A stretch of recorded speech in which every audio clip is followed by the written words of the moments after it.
This is the Art of Darkness podcast with Kevin Kautzman and Brad Kelly. We're a couple of very online writers interested in the dark side of what drives creative people to create against all odds. This show is about art and the people who make it, what it costs them, and what it takes to bring something unique and impactful into the world. Each episode, we excavate the life and work of an artist you might think you know. Don't worry, they're all safely dead. On every episode, we try and find out just what the hell was wrong with them and how they worked through their darkness to create something that lives on after them and continues to move culture. Find us online at artofdarkpod.com and on Twitter at Kevin Kautzman and at Brad Kelly.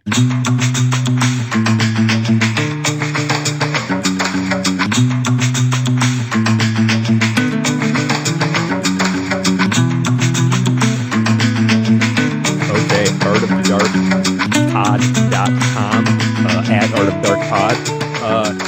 Kevin, we are back again. We just recorded one. This is how the stars align. Sometimes we'll go for 2 weeks. Man, what a day. I'm just huffing along here. Yeah, we're just a podcast marathon here today. Yeah. You were looking well tanned though. Yeah, I'm still down in Miami. I haven't flown anywhere in the 2 hours between this and the last episode. Okay. So yeah, I'm out there trying to get some sun. I'm trying to feel like a human being again. And I'm really enjoying the city. It's the buzz. Everybody's talking about Miami. Miami's worth checking out. The food's incredible. And I've had some people kind of show me around. Lasad from Twitter is legitimate. That fellow is like he's like a Wikipedia for Miami. He's the guy. He'll pick you up at 10 in the morning. He'll drop you off at 8 at night, and he will take you around Miami, show you things. He's the guy who, when he's giving you a tour, he doesn't tell you just about where you're going. He tells you who built the road and in what year and who they were mobbed up with. That's an important aspect of the story. Wow, that's cool. Yeah. That sounds awesome. Yeah. Well, tonight we're doing a special dark room episode. Folks who've listened to these before know we occasionally bring someone in to help us take a look back at a subject we've covered and maybe get some fresh insights. Today we're going to be talking about William S. Burroughs, who we covered way back in our first episode when we didn't really have any idea what we were doing, and Anna Kavan, an episode we did when we sort of knew what we were doing. So, and to help us out with this, we are joined by a very special guest, Adam Lehrer. Adam is the author of, and the reason that this kind of came together is I'd seen some activity of his activity on Twitter, and I realized he'd written this book that was right up my alley called Communions, which is, I have read not quite all of it because I'm busy prepping for episodes, and like most of us, I have a stack of 7 books, but I've read like 3/4 of it and I'm deeply impressed by it. It's perfect for the show, I think. But this is not all Adam does. Adam is also the host of a podcast called System of Systems. He's a curator of the excellent Safety Propaganda Substack.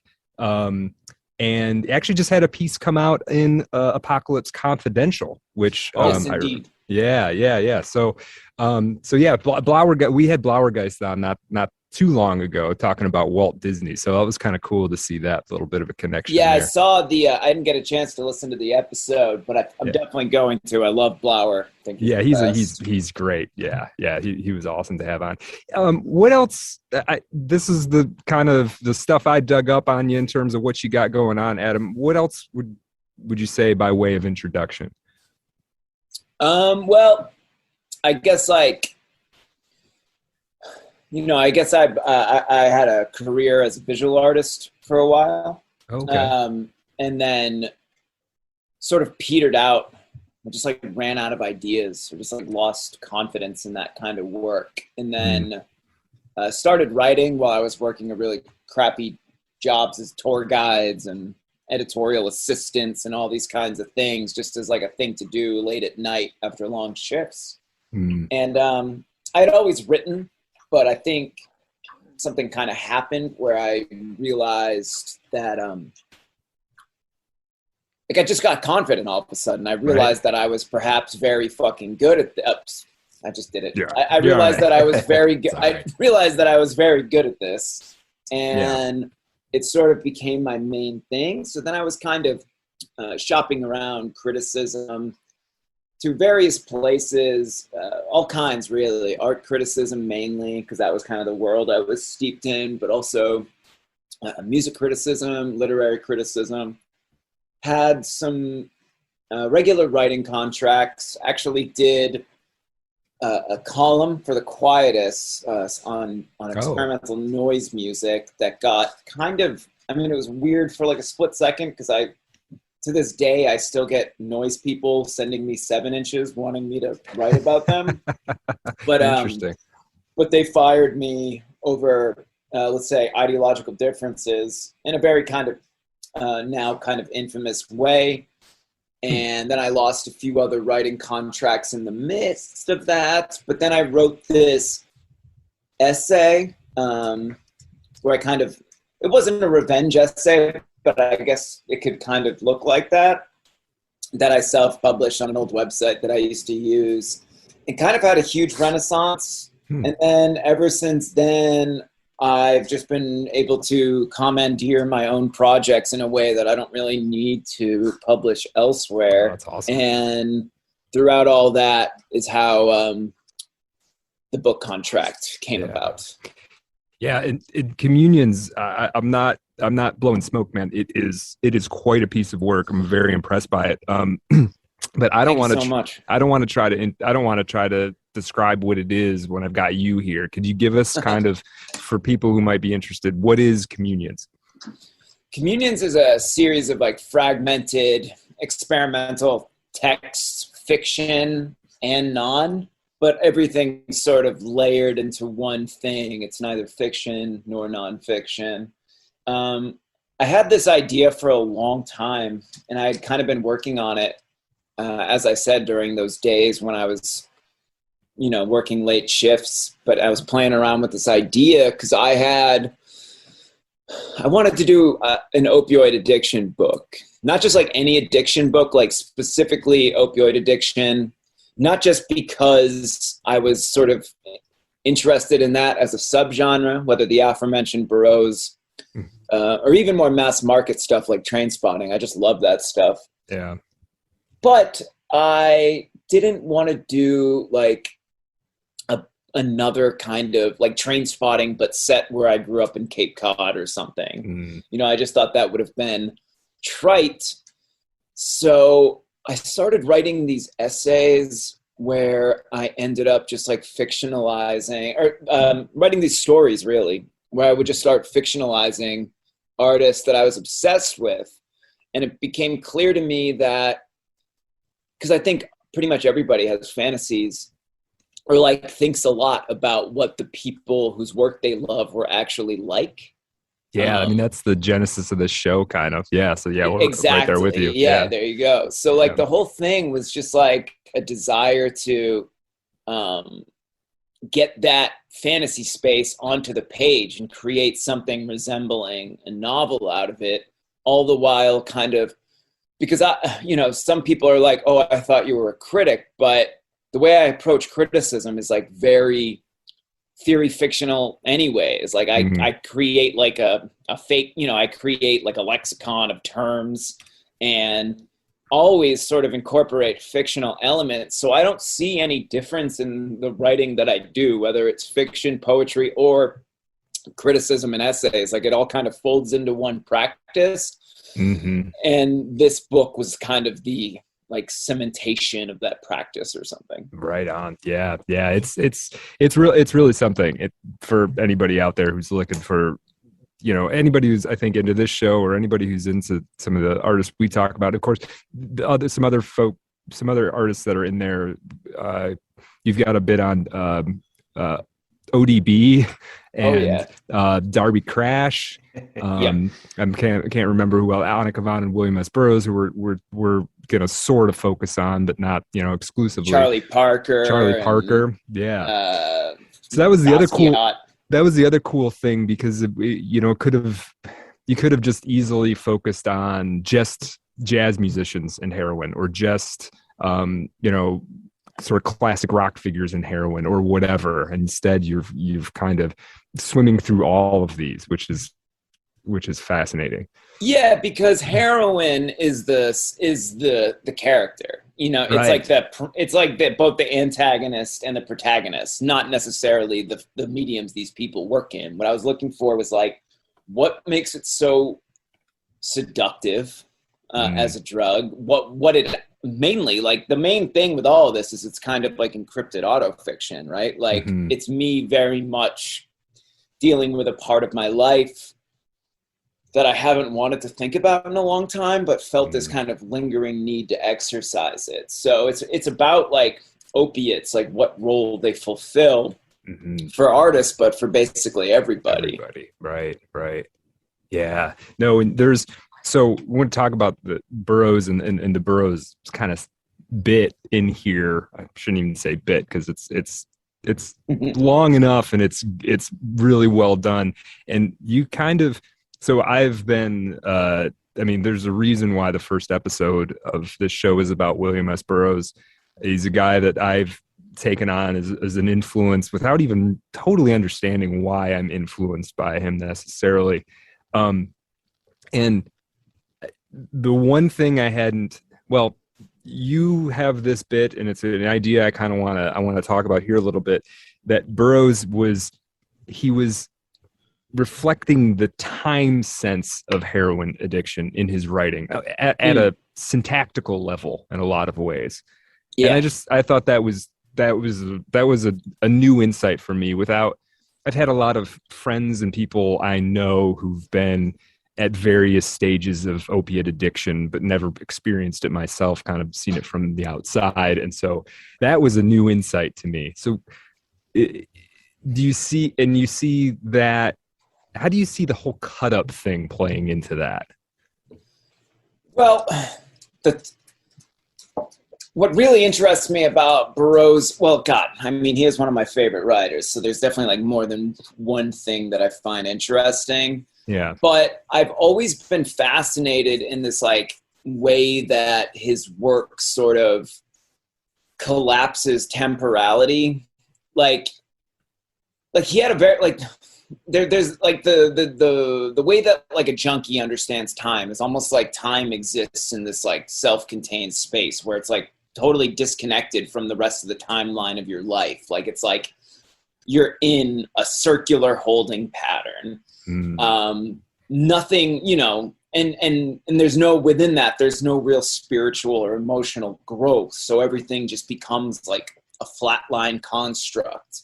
It's you can't even like even when I look back on my life when I was a dope addict, it's almost like all the memories seem fake. Like I have them, but there's like this glaze of unreality over the entire thing. And it seems like such an alien experience. Yeah, go ahead. Yeah, I'm sorry. Is that because the experiences like aren't registering on some level, do you think? What I think it is that, and I think this is what Burroughs really captures, is that it shrinks down your life to a very narrow pattern of behavior. So there's waking up, feeling sick, scheming to get enough money, picking up drugs, using, and then you can kind of go back to your day until you get sick again. But it's like the pattern is the only sort of like propelling forces in your subjectivity. Right. And with that, like experience doesn't even seem like it's really happening. Like you know, there's junkies who talk about like how they met their wife while they were using, and now they look back on the memory of meeting their wife and like starting to question themselves, like, was that even real? Did I feel what she felt? Could I feel what she felt? Like that kind of thing. Right. That's interesting. And yeah, and this is the kind of thing that you're doing so well in this book that I think is the second or third or fourth layer of the addiction experience that we don't sort of get in many other places. It's you know, like, you know, we've all recognized that it's an issue on like a social level or whatever, but very few people I feel like are really interrogating the actual experience of it. And so, yeah, this opened doors for me in thinking about this, and sort of made me think about friends that I've kind of lost, or either actually, have passed away because of this, or just have passed out of my life, and who knows where they are now. But talking a little bit more about Burroughs, where do you meet Burroughs in your life? Like, what was the first thing you read? What was that relationship with his work like? He was definitely, as far as like avant-garde writers, artists, etc., I think he was one of the first names that I ever heard. Mm-hmm. Just because I was born in like 87. So when I was really little, I was already like into Nirvana and stuff like that. And Kurt Cobain would like reference William Burroughs a lot. And then, so he's this kind of name that I got familiar with. I didn't end up reading him myself until when I was 14, I got a copy of Lester Bangs's collection, Psychotic Reactions and Carburetor Dung. Mm-hmm. And that thing kind of became like a Bible. And I would just like make notes of everything that Lester was referencing in these essays that I was totally hypnotized by. And at some point I saw Burroughs' name and I said, man, I really gotta track this down. First book I read was actually Junkie. Okay. Which honestly back then it didn't impress me so much. Like I kind of remember being disappointed by it somehow. And it wasn't until I was about like 18 or so that I then read The Naked Lunch, and then I read the Nova trilogy kind of like right in a row. Mm-hmm. And it totally like blew my mind. Like it was everything that I wanted it to be and then some. Yeah, Junkie is sort of, if I could see that, where if like you've heard these references to this guy and he starts to get this allure, and then you read Junkie, you're like, well, yeah, it's not. It doesn't feel as special, and then you encounter things like Naked Lunch and the Nova work, and it's totally. It's unlike anything you've ever really come across. Yeah, I think it's like Junkie. He kind of establishes the voice he often used, which was like this kind of very hard-boiled urban voice, like detectives, agents, all this cool stuff. But by Naked Lunch, he's using that as like the formal material that he then perverts and kinks. And then by the time you're in Nova Express, you have to like totally suspend your disbelief and just let the language kind of course throughout your bloodstream, so to speak, and give yourself over to it because it's so fractured and fragmented. And then just like the way that he was able to, I'm really fascinated in the cut up, even when it doesn't work, just because like the idea, it's very influential on the Safety Propaganda Project too, which is to like take pre-existing ideas, chop them up, deconstruct them, demystify them of ideology, and then weaponize that information as your own form of like counter psyop propaganda or whatever, all that great stuff. Oh, this is great. This is what I wanted to ask you. I wanted to ask you to expand on the term. You describe yourself as a counterintelligence agent, right? You have. I've seen you describe it. And well, and it sounds like you kind of already explained it, but like, Kevin and I'm sure, when I came across that term, my eyebrows raised, and I'm sure if Kevin saw that, he would feel much the same, because I think the first time I came across you on Twitter was you had a thread, and I tried to find it and I didn't have much luck. Twitter search is sometimes kind of weird. Oh, I know what you're talking about. You were sort of going, correct me if I'm wrong, you were sort of like, people were throwing an artist at you and you were sort of explaining why they were an intelligence asset.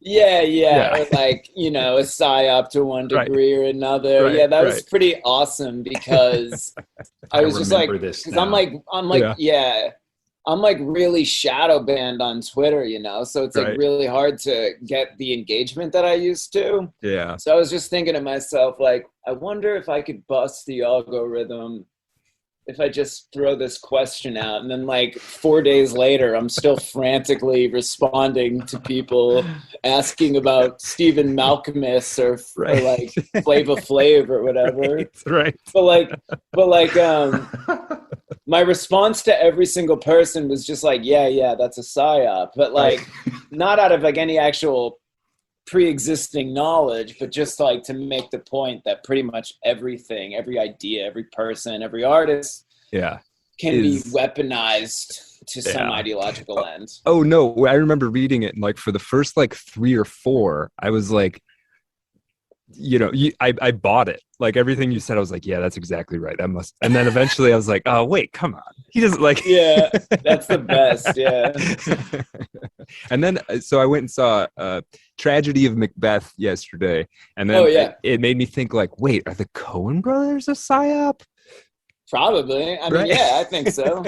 But I actually really loved that movie. Yeah, it's quite good. It just made me think like, wait, if they're a psyop, I feel like everything must be a psyop. Yeah. Well, Brad, probably, go on. I'm just gonna say they're probably Zionists, you know, working for Israel or something. Well, it could be. Right. Sure. Yeah. Or they're working for the state of Minnesota. Right. Yeah. Exactly. For some reason, nobody can quite Fargo, figure out North 3M Dakota. if you. Yeah, trace it all back. Yeah. Well, there is that thing that we're always talking about, Brad, the MFA programs in Iowa and the spooks in Iowa and CIA. And there's always some edge of truth to this. Well, business. it's funny because I found out about all that, the CIA involvement in building MFA, the first MFA program, which then became the model for the rest of them. I found out about that like after getting my MFA. And that was like, wait a second, am I an intelligence asset? Like, I mean, kind of, you know. Louis Althusser would define an MFA program as a ground zero sort of ideological state apparatus, no doubt about it. No question. Sure. There's no question. Yeah. Mm-hmm. Yeah. Luckily, I, you know, it hasn't. Luckily, nobody from my MFA program except Kevin here will even talk to me. So I'm not that. You know what I mean? I'm like a disavowed asset. I Not guess. intelligent enough for intelligence. Yeah. Well, hey, man, if you can't be to the far right of the midwit meme, you might as well be to the far left. That's what I say. So yeah, exactly. Yeah. But yeah, the counteragency of the avant-garde. It's just like an idea that I came up with and got obsessed with. This idea of like proposing or like to be recruited into the counteragency of the avant-garde, you have to be sentient of the information war being waged against you, and B, willing to risk sometimes really intense and cruel scrutiny so you can kind of beat back those narratives and sort of open the floodgates of other people's minds. I'm actually writing this thing and I'm trying to put together like the first few posts of safety propaganda for the year, and I'm trying to have these like real doozies.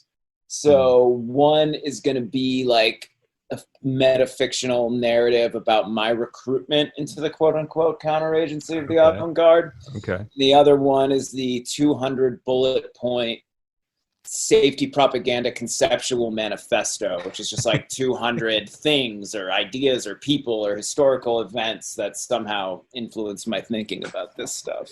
Interesting. Well, we will definitely keep an eye out for that. Thank you. Yeah, that sounds interesting.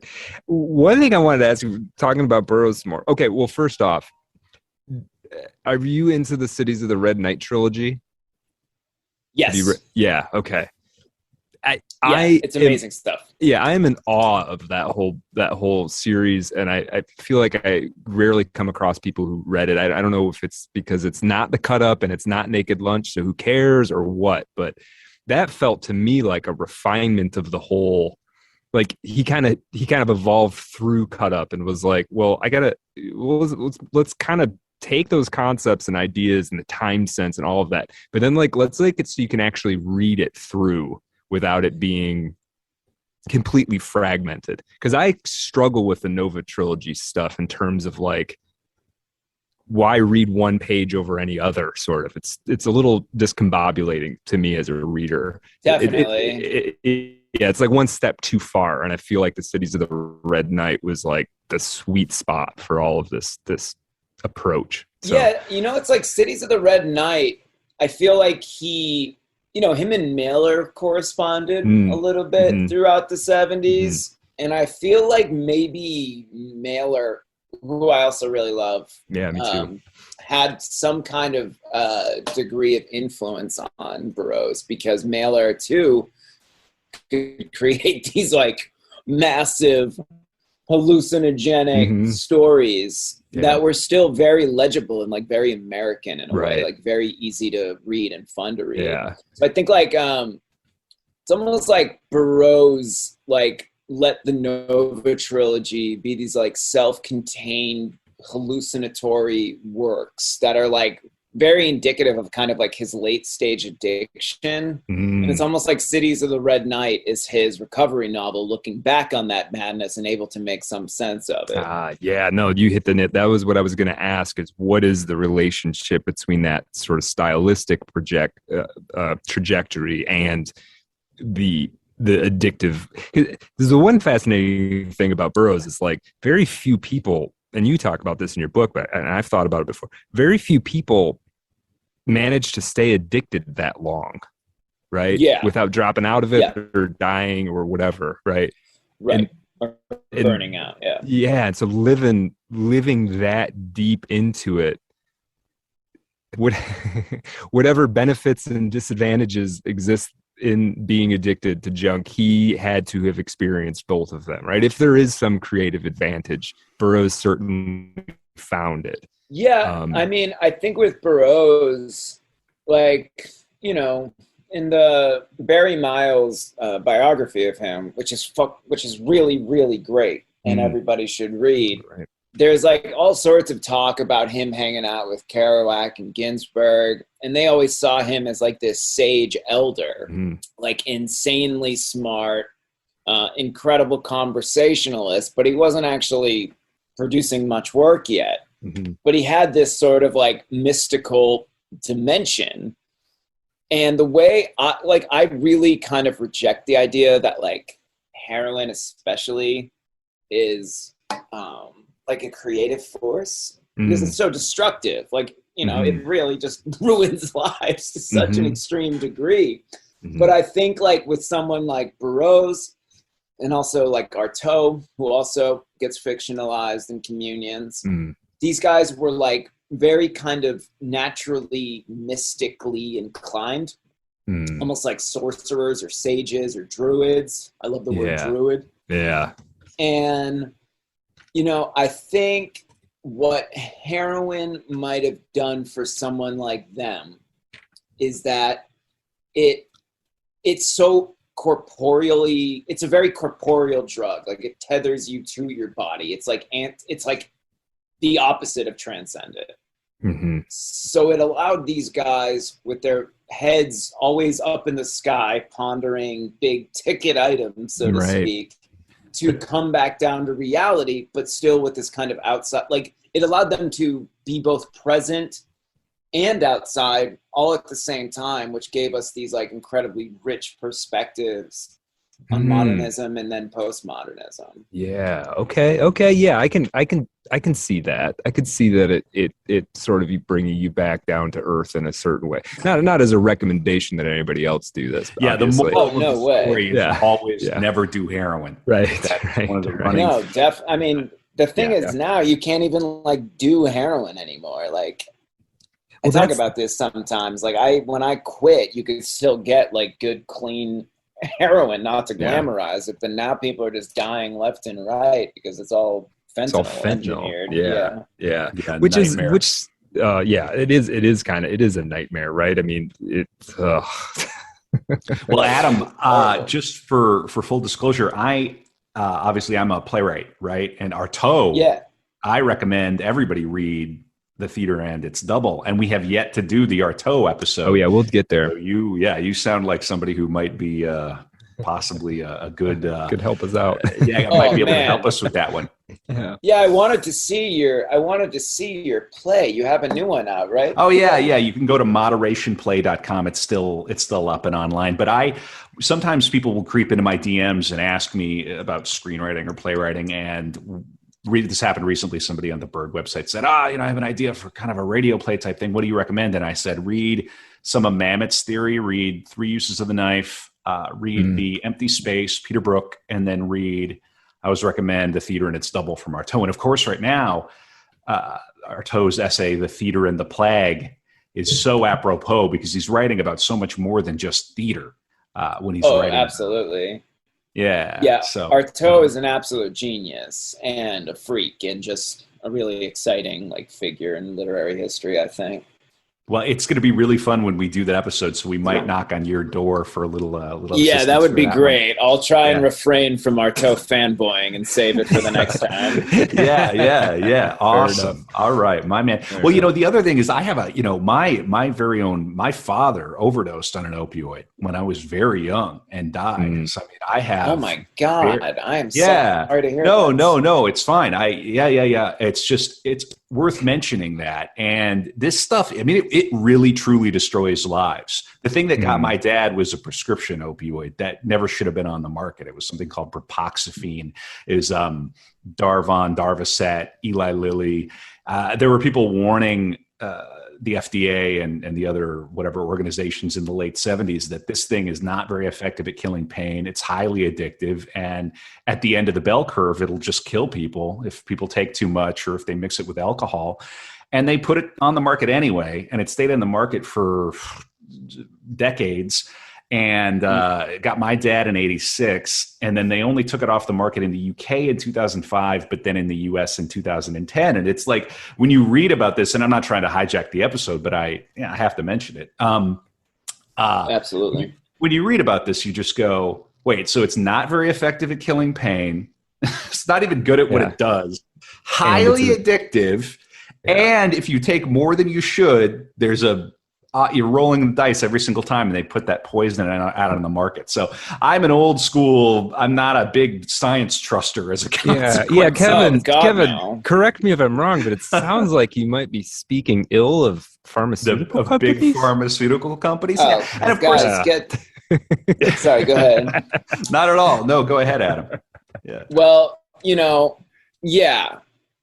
I mean, we could obviously relay this back to the big thing that's been happening the only thing that's been happening around us these last 2 years. But I'll just say, I think Big Pharma is satanic.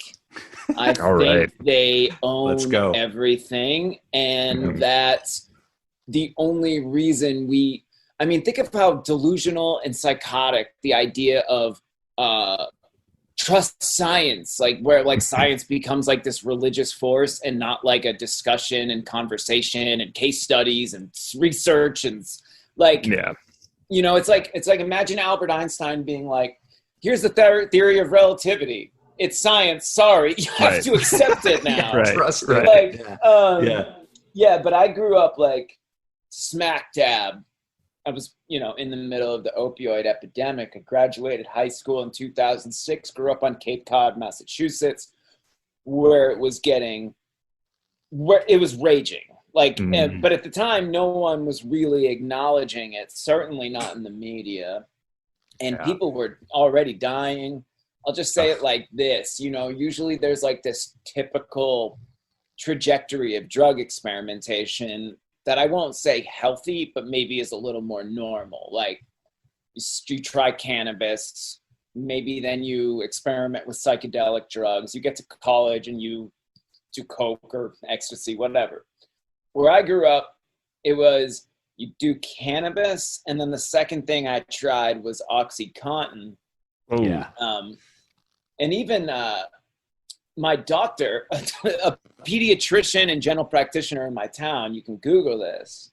His name was Dr. Michael Brown.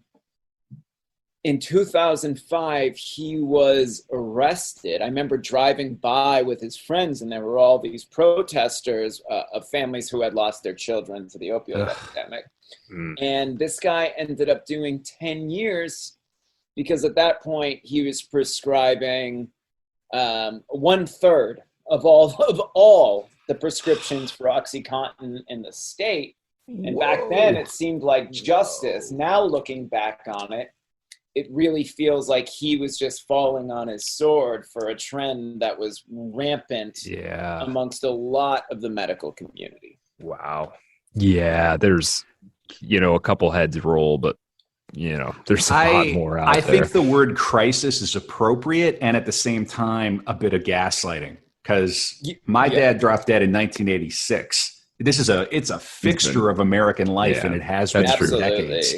So calling it a crisis is ridiculous. You need a word for how urgent it is, but it's not like it just suddenly happened. This goes back decades. No, they've been flooding society with opiate drugs for a long time. Yeah. It's still like the idea that there were these pen-pushing doctors giving people fentanyl lollipops, which sounds crackhead. Like, who has a fentanyl lollipop for vague knee pain? That's such a crackhead thing to do. It really is, yeah. Well, it's both patronizing and it's patronizing at the same time, right? Right, There's something symbolic about putting it in a lollipop. It's like, you're a child. And I'm gonna give you. This makes me, this kind of brings us something I wanted to maybe ask if it sort of came up. Is I've seen Burroughs. Obviously, Burroughs wrote the book Junkie, and there's interviews with him about specifically just talking about his addiction. And I've heard him talk about it from seemingly different, maybe even contradictory angles. But there were times where he talked about it as a disease of exposure. What is your take on like addiction as a disease? Is it a disease? Is it just a matter of exposure? Like, how do you see all that discussion? I do not think Burroughs would be using disease as like, as people in the program would perhaps, where it's like a literal disease.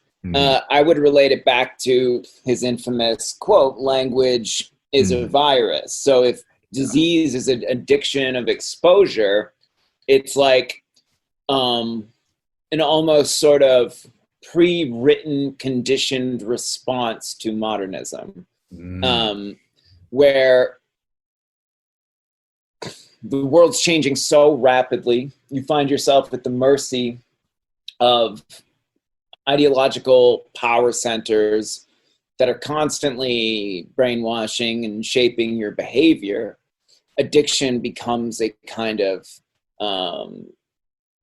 crutch for dealing with just like a world in rapid flux. I mean, you talk about this whole time sense of it narrowing everything down to the corporeal and the like getting you down.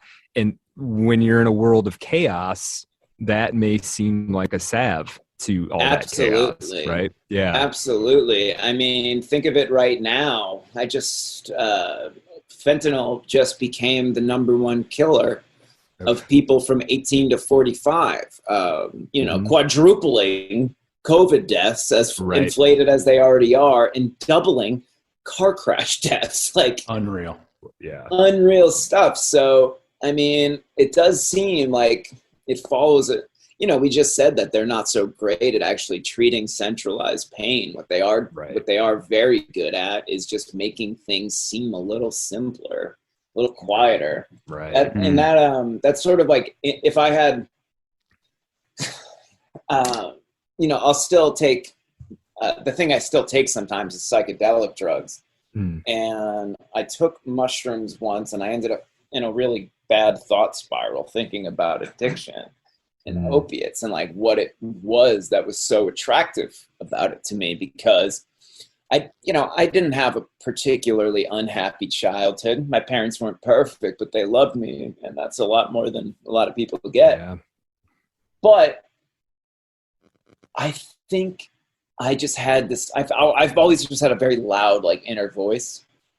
and not like a depressive person, but sort of an anxious person. And I really think heroin, opiates, whatever, they have this like sort of really inner clarity to their effects that becomes the thing you crave more than anything else. I even remember this feeling of like, I'd shoot smack, and I remember everything on the inside would just get a little quieter. And, I ended up being a very like high functioning drug addict, I think, because I was constantly thinking of ways to incorporate it into, it was less about dropping out of life than just like easing myself into life. I remember when I finally got clean and admitted to myself and to people that I cared about that I had a huge problem. A lot of people couldn't believe it, because at the time I was like, I looked like Bruce Lee. I was like 155 pounds, but I was like deadlifting like 495 because I would just like shoot dope and then work out for like 3 hours a day. Wow. So, they are still, I think, misunderstood to a degree in the popular imagination. Sure. And addicts sometimes use it for reasons unbeknownst to other people. Yeah, no, I can definitely see that. And you're talking about the relationship to sort of anxiety. I mean, we're sort of living in the age of anxiety. So you can kind of see exactly the problem and what the problem is trying to address in the individual psychology as, mirror images of each other, I think. Yes. It's clearly a problem, but there's so few people saying like, well, why is everybody on this? Right. Yeah. Right. Like, absolutely. Yeah. Drugs are politics without a doubt. Yeah. Without question. Yeah. I stopped reading philosophy like 8 months ago. Like, good job. I think I'm free. Because I would sometimes go through these periods where I'd like read way too much and just get like depressed about it. But one of the more recent philosophers who really had a big influence on my thinking was Zygmunt Bauman, particularly his text Liquid Modernity, which is sort of defining the processes and changes as the industrial economy makes way for the financial economy, makes way for the gig economy. And this feeling of instability and lack of cohesive structure that sort of plagues us all. I think in that sort of culture, which I absolutely believe is correct, we're living in some kind of liquid modernity. I think maybe hard opiate drugs can give the user a sense of that structure that is otherwise absent from their lives. Wow. Yeah. Wow. So, yeah, I will have to look into this liquid modernity. I've heard that term sort of floating around, but never really grokked it. That's interesting. But then I'd have to read philosophy, so I don't know. Maybe the Wikipedia entry. Yeah, maybe I'll start there. Yeah, start there. But so this brings me, I wanted to talk about Anna Kavan a little bit too. A little bit of a lesser known figure than Burroughs, but an unbelievable talent. I mean, I kind of discovered her shortly before we started doing this show and just sort of became enamored with her work. I mean, how would you characterize what Burroughs and the sort of Burroughs heroin relationship and the Anna Kavan heroin relationship? Does it mean the same thing to them, or are we seeing two different looks at the same thing? Definitely different. I think that Burroughs, even when an irredeemable junkie, kept critical of the kind of lifestyle that he was living. Mm-hmm. Whereas with Anna Kavan, she was so wounded that I think she very much did have a romantic relationship with the drug. In the absence of like real kind of romantic and sexual partners, it seemed that heroin was the thing that gave her joy. Another character who I fictionalize in the book is the screenwriter of Bad Lieutenant, Zoe Lund, who literally thought of heroin as her savior.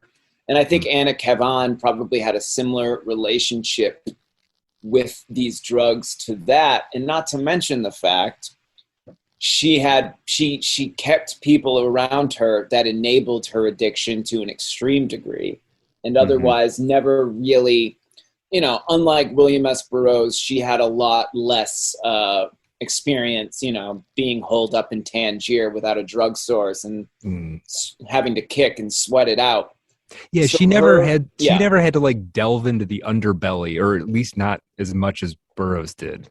Right. She kind of kept up a respectable petty bourgeois lifestyle. I mean, Burroughs had money, but he also ran out of money a lot. And Burroughs kind of liked being a criminal, I think. Yeah, absolutely. There's he liked being wrong. Like he liked, his sexual relationships were they were more hot to him if they were really wrong or disgusting in some ways. Right. Whereas Anna Kavan has this kind of petty bourgeois respectability, working at a writing magazine, and her doctor is giving her these drugs, right? Right, and that's what I ended up being really, really fascinated in. Her relationship with Dr. Bluth. Yeah, in your chapter, the section of communions on Anna Kavan is a scene that involves Dr. Bluth. Dr. Bluth is somebody who I would like to do some more deep digging on him. I kind of glanced across the surface of Bluth when we did our Kavan episode, but I mean, he's sort of like the art world. What was that guy? Dr. Feelgood back in the whenever that was giving all of the rock stars and stuff drugs. Yeah, I know who you're talking about. Yeah, he was sort of like that, but for a slightly more sophisticated art crowd a few decades earlier. Yeah, he's just doping everybody up. And your chapter with showing that relationship between them is masterfully done. Thank you. Yeah, Bluth. This is one thing I wanted to think about, and now I get to talk to somebody who knows Kavan and knows Burroughs. Is Dr. Bluth and Dr. Benway, are these two of the same archetype or what? Because when I read your section, I was like, this guy is Dr. Benway a little bit. That's funny. Yeah. I mean, Dr. Benway is so sadistic. Yeah, Bluth, I guess, doesn't quite have that. Yeah, I don't think Bluth was a sadist so much as he was deeply delusional. And God, I read Jeremy Reed's biography of Anna Kavan preparing to write this thing. And he was ultimately, I felt that he was being a little, as great as Jeremy is, I thought he was mystifying the creepiness of their relationship to a degree. He's very positive on Bluth at the end of the day. He believes that Bluth was sincerely treating his patient in a way that he felt helped her work. Whereas I think there is a lurid dimension to Dr. Bluth, which is that he obviously knew he was enabling a deeply damaged person's addiction, but did so as a failed artist, feeling like he got to be somehow a part of this great artist's work. Right. I really think he, the idea that you would just do this without, even if it was unbeknownst to him, the idea that you would do this purely out of the goodness of your heart seems a bit too easy on humankind and the ways that we are. Yeah. And I think Bluth probably was a little narcissistic and thought that he was facilitating this great artist and lacked the attention up for that. Yeah, I think the delusional point is good. And I can almost see, back with their relationship started in the 40s, right? Or something. Yeah, it went on from the 40s all the way until when Bluth died. Yeah. So I mean, I guess at that time, the sort of history of, it's hard to put yourself in the mindset of the history of opiates up to that point, right? Like this is before, you know, junkies in movies, before there's a sort of a stereotype of the junkie. I guess I didn't live back then, so I don't know what people's perceptions were of a heroin addict or a morphine addict, right? But certainly at some point you'd think if he was doing this altruistically, after the first, you know, few times he gave it to her, you'd think his eyes would open up a little bit. But right, yeah. That's interesting. And yeah, the idea that the delusional nature, and that he's, you know, there's some kind of sexual component to it as well, that he's sort of giving this to her. It's all very creepy. Yes, exactly. And to me, the idea that even if they didn't consummate their relationship, which they might not have because Anna Kavan was so kind of asexual in a way. Yeah. They definitely, to me, were probably in love. And this was like, you know, this is how I imagined it in the book. It could just be my own perversion, of course. But like, you know, I sort of depict and visualize the scene as like a kind of sexual consummation with her spiking up, you know. And that's another weird thing is like she used to just like, she had, I mean, if like a junkie today stumbled upon Anna Kavan's, you know, medicine cabinet, they would be like, it'd be like striking, because she like stockpiled ounces and ounces of heroin.